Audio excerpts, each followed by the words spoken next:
سورہ حج مکہ مکرمہ میں اتری ہے، اور سورہ حج مکہ مکرمہ میں اتری تو اس زمانے میں تقریباً سارے ہی لوگ بتوں کی پوجا کرتے، تو ان کے عقیدے اور نظریے کے خلاف توحید اور رسالت کا پیغام دیا گیا، تو ان کا سامنے سے اعتراض ہوتا تھا اور مسلمانوں اور نبی پاک صلی اللہ علیہ وسلم سے دلائل طلب کیے جاتے تھے۔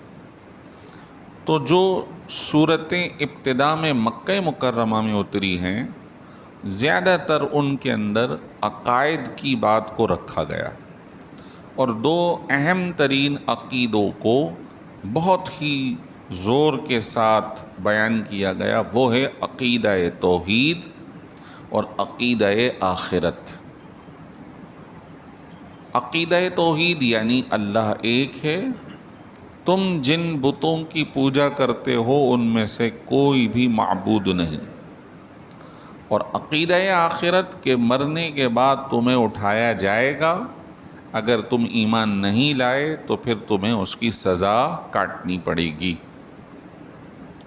جب وہ توحید کا قائل ہوگا تو خود بخود رسالت کا قائل ہوگا، اور توحید اور رسالت کا قائل احکام پر بھی عمل کرے گا، تو ضمناً یہ باتیں خود بخود آ جائیں گی۔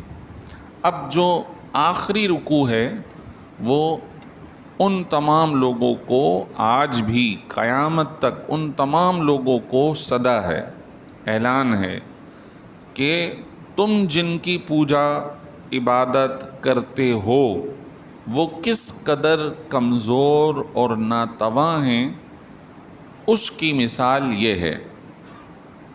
بسم اللہ الرحمن الرحیم، فرمایا یا ایہا الناس، اے لوگو، ضرب مثل، ایک مثال پیش کی جاتی ہے، فاستمعوا لہ، اس مثال کو غور سے سنو، ان الذین تدعون من دون اللہ، بے شک وہ بت، وہ معبود جن کی تم عبادت کرتے ہو اللہ کو چھوڑ کر، لن یخلقوا ذبابا، یہ تو ہرگز ایک مکھی کو بھی بنا نہیں سکتے، وَلَوِ اجْتَمَعُوا لَهُ، اگرچہ کہ اس بنانے میں سارے معبود آپس میں مل جائیں۔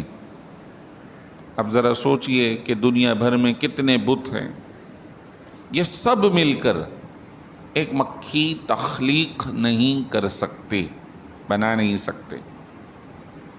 حقیقی طور پر یہ جتنے بھی روبوٹک آج کے زمانے میں AI کا زمانہ ہے، جدید زمانہ آ گیا، لیکن یہ ساری چیزیں مینوفیکچرنگ تو کہلائیں گی، تخلیق نہیں کہلائیں گی۔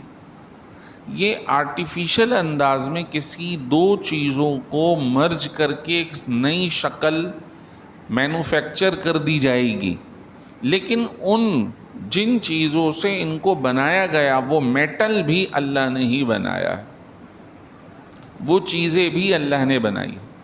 انسان اپنی معلومات کے مطابق یکجا کر کر کوئی چیز وجود میں لا رہا ہے، اس نے کمپیوٹر بنایا، اس کمپیوٹر کے ذریعے آگے کوئی چیز بن رہی ہے، پروگرامنگ ہو رہی ہے، لیکن سوال یہ ہے کہ اس پروگرامنگ کے پیچھے انسان ہے اور انسان کے پیچھے کون ہے؟ اس کی تخلیق، اس کی عقل۔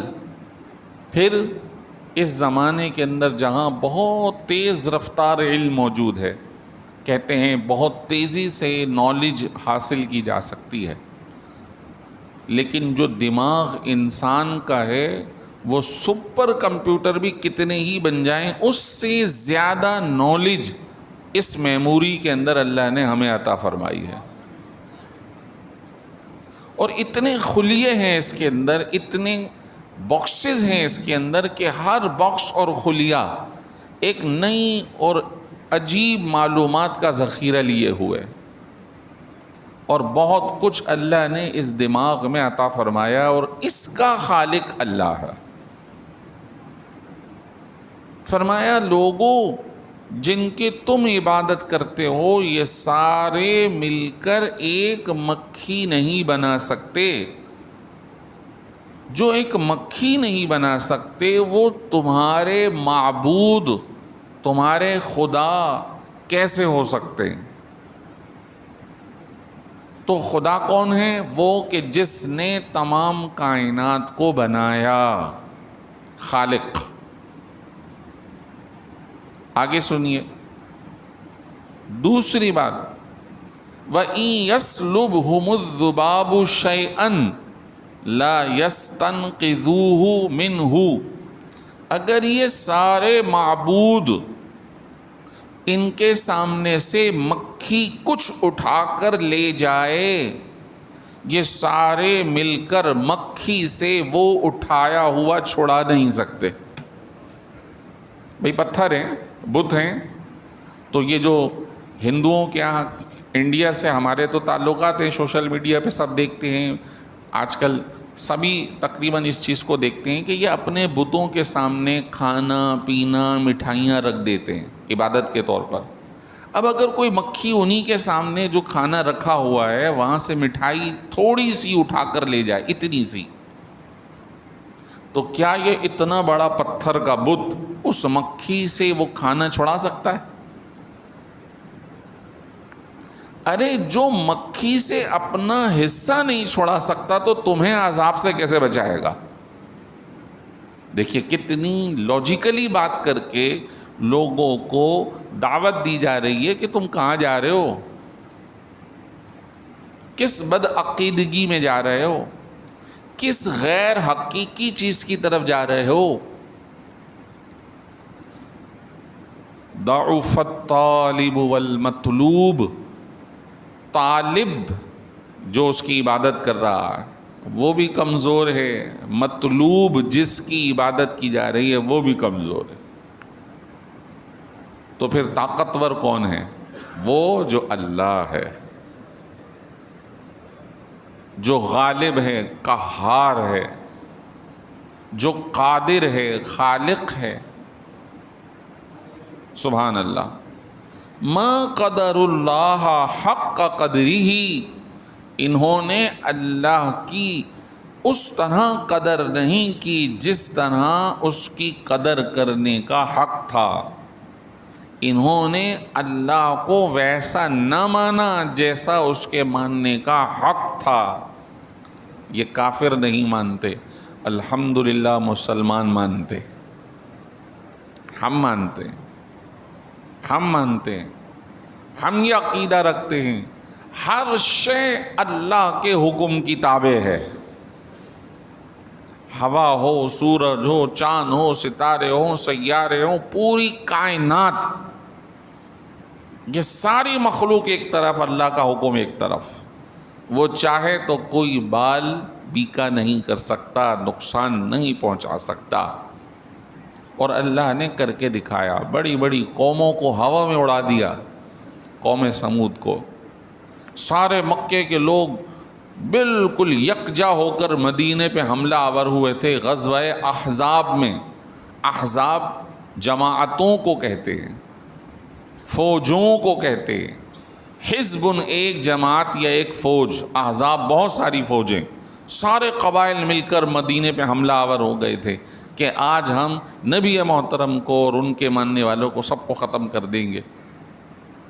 اللہ تبارک و تعالیٰ نے جنگ احزاب میں ہوا بھیجی تھی، ہوا، آندھی ایسی تیز چلی کہ ان کے خیمے الٹ گئے، کھانے کے دیگچیاں پلٹ گئیں، اور ان کے اپنے جانور ان کے خلاف ہو کر انہی پہ دوڑ پڑے۔ بالآخر مجبوراً یہ سارے لوگ ناکام، خائب و خاسر ہو کر مکے واپسی گئے تھے۔ آج بھی وہ مقام موجود ہے غزوہ احزاب کا، وہاں پہ 7 مساجد ہیں، 7 مساجد، جہاں مختلف ہمارے اصحاب اپنی اپنی جماعت اور اپنی اپنی جگہ پر متعینہ پہ کھڑے تھے. وہاں پہ مسجدیں بنی ہوئی ہیں، ایک میں حضور دعا فرما رہے ہیں، ایک میں عمر فاروق میں ہیں، ایک میں حضرت علی ہیں، ایک پہ حضرت صدیق اکبر ہیں کہ کفار کو اندر نہیں آنے دینا. لیکن وہ موقع ہی نہیں آیا، اللہ نے ایسی ہوا بھیجی کہ وہ سارے فرار ہو گئے. جیسا اللہ کا حق تھا ویسا انہوں نے نہیں مانا، جیسے اس کو ماننے کی قدر تھی وہ انہوں نے نہیں کی. سنو، ان اللہ لقوی عزیز، بے شک اللہ تبارک و تعالی غالب ہے اور قوی، بہت قوت والا ہے. تمہارے کمزور ہیں، تمہارے ناتواں ہیں، اور وہ قوت والا اور غالب ہے. سبحان اللہ. پھر فرمایا مکے کے لوگوں کو جب تبلیغ فرمائی تو کہنے لگے کہ ہم یہاں سرداران ہیں، ہم مالدار ہیں، یہ پیغام ہمیں آنا چاہیے تھا، ہم مکے کے متولی اور منتظم ہیں. جبکہ نبی پاک صلی اللہ علیہ وسلم کے بارے میں کہنے لگے کہ ان کے والد بھی نہیں، یہ مالدار بھی نہیں، ہم سرداران ہیں. یہ پیغام ہمیں آنا چاہیے تھا، ان کو کیوں آیا؟ اگر آتا تو ہمیں آتا نا، پھر ہمیں پتہ چلتا کہ یہ بات صحیح ہے. تو اللہ تعالیٰ نے اس کا جواب دیا، اللہ یصطفی من الملائکۃ رسلا ومن الناس. اللہ خود منتخب فرماتا ہے فرشتوں کو بھی اور انسانوں کو بھی. یہ تمہاری خواہش کے مطابق تھوڑی ہے، اس نے اپنے حبیب محمد الرسول اللہ کو منتخب فرمایا ہے، اپنا مصطفیٰ بنایا ہے. مصطفیٰ کا مطلب ہے منتخب کرنا، چن لینا. مکے میں بہت تھے لیکن نبی پاک صلی اللہ علیہ وسلم نبی آخر الزماں ہے. معلوم یہ ہوا نبی خود نہیں بنتے بلکہ اللہ نبی بناتا ہے. اس سے یہ بھی بات پتہ چل گئی جب حضور آخری نبی ہیں تو آئندہ کوئی کتنی ہی مرتبہ کہہ لے میں نبی ہوں، وہ جھوٹا ہے، وہ جھوٹا ہے، وہ کذاب ہے، وہ جھوٹا ہے، وہ دغا باز ہے. پیارے نبی علیہ الصلوۃ والسلام آخری نبی ہیں. ان اللہ سمیع بصیر، اللہ تبارک و تعالی سننے والا بھی ہے اور دیکھنے والا بھی ہے. وہ سن رہا ہے جو مسلمان جو حضور کے خلاف جا رہے ہیں، وہ دیکھ رہا ہے جو اس عقیدہ توحید و رسالت کے خلاف جا رہے ہیں.